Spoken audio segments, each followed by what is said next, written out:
안녕하세요. 30대 여성입니다.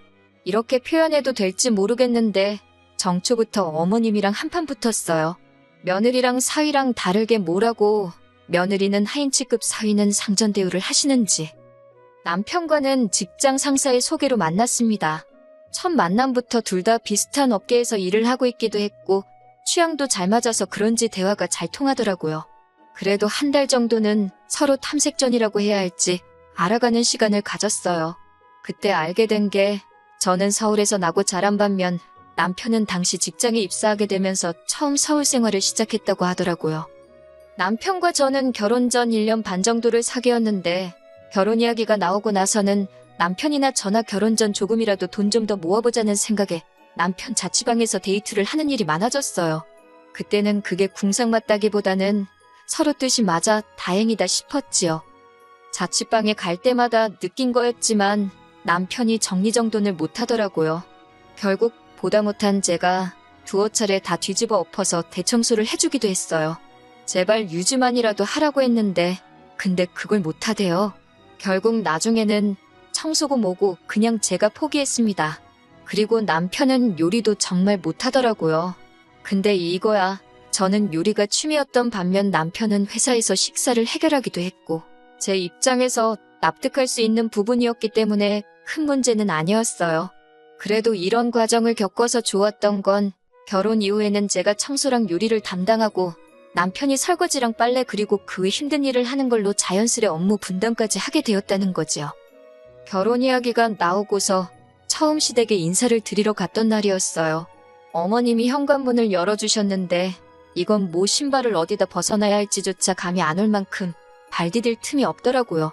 어머님, 아버님 그리고 신우 세 사람이 사는 집인데 어째서 현관 앞에 신발이란 신발은 다 나와 있는지 봄, 여름, 가을, 겨울 사계절이 다 놓여 있더라고요. 그뿐만이 아니었습니다. 거실로 눈을 돌리니 누가 보면 이사라도 가는 줄 알겠더군요. 누가 벗어놓은 건지 알 수 없는 양말부터 시작해서 소파에 걸쳐져 있는 잠바들. 보통 손님이 온다고 하면 정리를 하지 않나, 내가 온다는 걸 잊으셨나, 아니면 만나보기도 전에 내가 마음에 안 든다고 이런 식으로 표현하시는 건가? 정말 별의별 생각이 다 들었네요. 그런데 그때 남편이 어머님더러 정리 좀 하지 그랬냐 하니까 어머님이 네가 할 거 아니면 신경 쓰지 말라고 소리를 빽 지르셨습니다. 남편이 민망했는지 저더러 어머님이 원래 청소나 정리 같은데 취미가 없으시다며 이해하라고 하더라고요. 그제서야 남편이 누굴 닮은 건지도 알겠고 그래서 그냥 괜찮다고 했어요. 그리고는 요령껏 저 하나 앉을 자리는 만들어서 앉아 있었지요. 그랬더니 남편이 그런 저를 보면서 뭐가 웃긴지 실실 웃더니 어머님더러 제 취미가 청소랑 요리라고 하더라고요. 틀린 말은 아니었지만 쓸데없는 소리를 한다 싶어서 좀 짜증이 나대요. 집으로 돌아오는 길에 뭐하러 그런 소리를 했냐 하니까 하는 말이 청소랑 요리 잘하는 여자라고 하면 시어머니들한테 인기 좋은 거 아니냐며 자기 딴에는 제 자랑이라고 한 거랍니다. 요새 청소랑 요리로 인정받고 싶어하는 여자가 몇이나 되겠냐. 내가 당신보다 연봉이 높다던가 그런 얘기도 할 수 있지 않았냐. 솔직히 그런 말이 목구멍 끝까지 올라왔었어요. 그런데 난 아무것도 모른다는 식으로 웃고 있는 남편을 보니 악의는 없었구나 싶어서 다음부턴 쓸데없는 소리 하지 말라고 한마디 하고 그냥 넘어갔네요. 이후로 저희는 부부의 연을 맺었습니다. 신혼집은 일단 단기임대 계약이 가능한 오피스텔에서 시작했고요. 직장이라던가 여러 가지 마음에 걸리는 것들이 있어서 진짜 신혼집은 천천히 알아보기로 했었거든요. 다행히 오피스텔에 웬만한 건 다 갖춰져 있어서 침대라던가 최소한으로 필요한 가구만 반반 부담해서 장만했지요. 그런데 오피스텔에 산지 한 달쯤 됐을까요? 하루는 어머님께서 전화에다 대고 너네는 왜 집들이 할 생각을 안 하냐 그러시대요.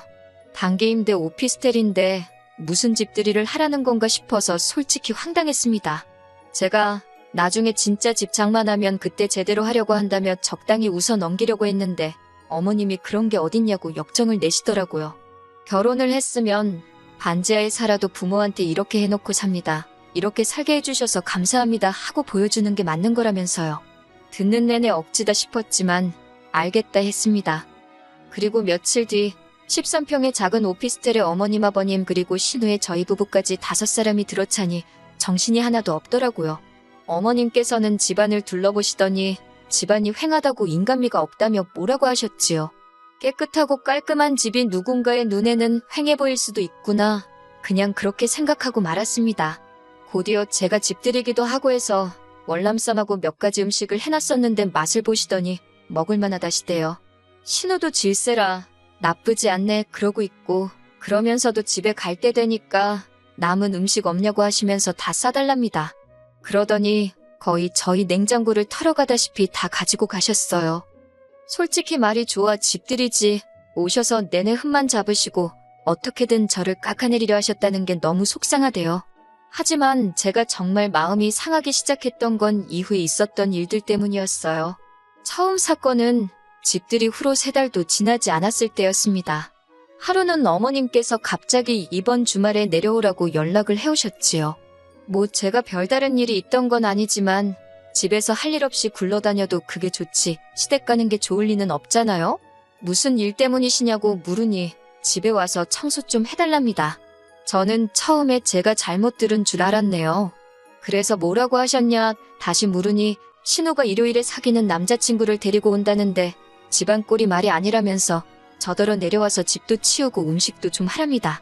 순간 확 열이 받으면서 정신이 번쩍 들더라고요. 제가 인사드리러 갔을 땐 그 꼴을 해놓고도 아무렇지 않아 하시더니 사윗감이 온다니까 신경 쓰시는 게 일단 너무 기분이 나빴습니다. 거기다 며느리는 뭐 막 부려먹어도 되는 사람이다 싶으신 건지 그 사윗감 오는데 청소를 왜 며느리더러 하라고 하시는 건지 이해도 안 되고 생각할수록 분하더라고요. 그래서 제가 그걸 왜 제가 하냐고 신우 시키시라 했어요. 그랬더니 어머님이 평소와 달리 매우 부드러운 목소리로 신우는 그런 거 안 해봤고 그리고 아직 어린애라서 그런 거 잘 못한답니다. 29살이 무슨 앤가요? 게다가 그럼 어머님은 애도 아닌데 왜 청소도 못하시냐 따지고 싶었지만 그 말을 삼키는 대신 그래도 하면서 배우는 거 아니겠냐고 어머님이 이참에 신우를 잘 가르쳐 주시라 했어요. 저는 일이 있어서 못 간다고 하면서요. 그러자 어머님께서는 너는 네 신우가 그 남자한테 살림도 못하는 여자로 찍히면 좋겠냐고 있는 대로 신경질을 부리기 시작하셨습니다. 듣다 못한 제가 그러면 가사도우미라도 부르시라 했더니 그 사람들이 와서 꽁으로 일하냐면서 저더러 돈 아까운 줄 모른다고 뭐라고 하시는 거예요. 아니 가사도우미한테 주는 돈은 아깝고 며느리는 공짜다 뭐 이런 건가 싶으니까 저도 정말 화가 나더라고요. 그래서 저는 모르겠다. 아무튼 절대 못 간다 했습니다. 그리고 정말 안 갔어요. 어머님은 제가 진짜 안 올 줄 몰랐다며 남편을 통해서 아주 괘씸하네 야같네 별의별 소리를 다 하셨더라고요. 남편도 저한테 하는 말이 시댁도 우리 집이다 생각하고 어머님하고 신우체면 생각해서 해줄 수 있는 거 아니냐고 서운하다 하더라고요. 그리고 그날 남편하고 대판 싸웠습니다. 제가 알지도 못하면서 네가 내 기분을 아느냐고 남편에게 아주 다다다다 퍼부서댔어요. 중간에서 남편 역할 똑바로 못할 것 같으면 차라리 닥치고 있으라고 아주 악을 썼더니 지도 놀랐는지 더 말은 안 하더라고요. 그리고 이후로 어머님하고 신우는 저만 보면 치사하다, 야같다며 말을 안 걸어왔습니다. 자기들 딴에는 제가 소외감이라도 느끼고 속상해할 줄 알았는지 일부러 심술을 부리는 것 같았는데 전 전혀 신경 쓰지 않았네요. 까놓고 말해서 말을 안 하고 살다 보면 자연스레 보고 살 일도 줄어들겠다 싶었으니까요. 그러다 엊그제 신정이었잖아요. 어머님이 다 같이 모여서 떡국을 먹자시대요. 어머님이나 신우야 차로 10분 거리에 살고 있었으니 떡국을 같이 먹든 뭐라든 부담이 없었겠지만 저희는 2시간 거리에 살고 있었으니 제가 어차피 구정 때 찾아뵐 건데 그때 먹자 했습니다. 그랬더니 어머님이 저더러 한 번을 고분고분하게 알겠습니다 소리를 하는 법이 없다면서 남편도 어머님이 사위 보고 처음 만난 새이라 그러시는가 보다며 저더러 한 번만 양보해달라 하더라고요. 그래서 제가 그럼 당신만 갔다 오라니까 자기가 호랩이냐며 혼자 가긴 싫다고 징징거리고 그래서 내려가게 되었습니다. 어머님이 오라고 하셨으니 솔직히 제가 음식을 해가야 한다거나 그런 생각은 아예 하질 않았어요. 해오란 소리도 없었고요. 그런데 시댁에 도착하니 어머님이 저더러 부엌에 불고기감 사다 놓았다고 빨리 만들랍니다. 황당하고 어이가 없어서 이걸 제가 왜 하냐고 하니까 네가 요리가 취미라지 않았냐며 솜씨발이 좀 해보라는 거예요. 속도 없는 남편은 옆에서 제가 불고기 진짜 맛있게 한다는 소리나 하고 있고, 진짜 하기 싫었지만 정초부터 큰 소리 내기 싫어서 알겠다 했습니다. 한참 고기 밑간하고 그러고 있는데 거실에서 신우가 부엌을 향해 언니 빨리빨리 좀 하라며 배고파 죽겠다고 소리를 빽 지르더라고요. 그리고 그 순간 망치로 뒤통수를 한 대 맞은 듯 정신이 확 들대요. 자기들은 다 같이 모여서 희희낙낙거리고 나 혼자 부엌에서 이게 뭐하는 짓인가 싶어서요. 그때부터 간이고 뭐고 대충대충 될 대로 되란 식으로 만들었습니다. 맛이 없으면 2번은 안 시키겠지. 뭐 그런 계산도 없던 건 아니에요. 그리고 아니나 다를까 불고기가 짜네 어쩌네 어머님이 싫은 소리를 하시더라고요. 남편도 원래 먹던 맛이 아니라며 무슨 짓을 한 거냔 식으로 절 바라보길래 시침이 떼고 있었습니다. 속으로 좀 고소하더라고요. 어찌저찌 식사를 끝내고 또 다 같이 우르르 거실로 나가길래 저도 따라 나갈 때였어요. 어머님께서 설거지는 누구 하라는 거냐입니다. 그래서 저는 불고기 했는데 설거지도 제가 하냐고 반문을 했어요. 그랬더니 어머님 하시는 소리가 그러면 며느리가 하지 누가 하니 그러시는 거예요. 그렇게 어머님과 제 사이에서 설전이 오갔고 그 소리가 거실까지 들렸던 모양입니다. 아버님은 정초부터 시엠이랑 며느리랑 잘하는 짓이라며 화를 내곤 방으로 들어가 버리셨어요. 그러자 신우가 설거지는 자기가 하겠다며 부엌으로 들어오대요. 그런데 어머님께서는 시집간 딸이 친정에서 무슨 일을 하냐며 들어오지 말라고 역정을 내셨습니다.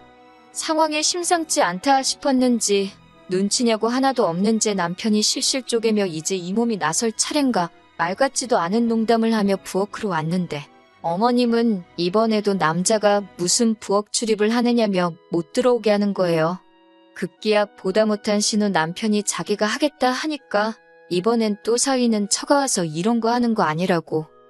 있는 대로 열받은 제가 고무장갑을 집어던지고는 죽어도 안 한다고 했습니다. 그러자 어머님이 어이없다는 듯 저를 바라보면서 너는 네가 누군지 잊었냐입니다. 너는 며느리잖아. 며느리는 원래 시댁에 오면 일을 하는 거라며. 옛날에는 며느리는 겸상도 안 했다나요? 그나마 세상이 좋아져서 밥도 같이 먹는다고. 어이가 없어서 어머님도 시집간 딸이 있으면서 어쩜 그런 무식한 소리를 아무렇지도 않게 하시냐고 안 창피하시냐고 쏘아붙였네요. 그리고 곧이어 어머님 떨어 어머님이 오라고 해서 왔으니까 엄밀히 따지면 저는 손님이고 어머님은 집주인 아니냐. 그러면 집주인이 일을 해야지 그걸 왜 제가 하냐고 다다다다 받아쳤습니다. 그리고는 어머님더러 제가 이 집 며느리 못해서 한 맺힌 귀신이 붙은 것도 아니고 이까짓 거 안 하고 만다고 쏘아붙였지요. 옆에서 가만히 듣고만 있던 남편이 화들짝 놀란 얼굴로 그게 무슨 소리냐며 저를 쳐다보길래 너랑 안 산다는 소리다 이 모질이 엑스엑스야라고 욕을 해주곤 먼저 짐 챙겨서 차 끌고 서울로 올라와 버렸습니다. 그리고 오늘로 3일째 남편과는 떨어져 있어요. 오피스텔 비번 바꿔놓고 저는 친정에서 출퇴근 중이지요. 혼인신고는 안 해서 그냥 이렇게 갈라서면 그만이에요. 그런데 이 이야기를 들은 처음 저희 소개팅을 주선해줬던 선배가 하는 말이 더 가관이더라고요. 저 하나만 참았으면 화기애애하게 끝날 거 아니었냐면서 저 때문에 기분 잡친 시댁 식구들한테 안 미안하냐고요. 어이가 없어서 그 선배한테도 더는 연락하지 말라고 했습니다. 저는 제 선택에 일말의 후회도 없습니다. 행복하자고 한 결혼인데 미쳤다고 제가 속상해도 참고 뭐 한다고 희생하며 살아요? 저는 제 행복이 가장 중요한 사람입니다. 앞으로도 제 행복을 1순위로 생각하면서 살 거예요.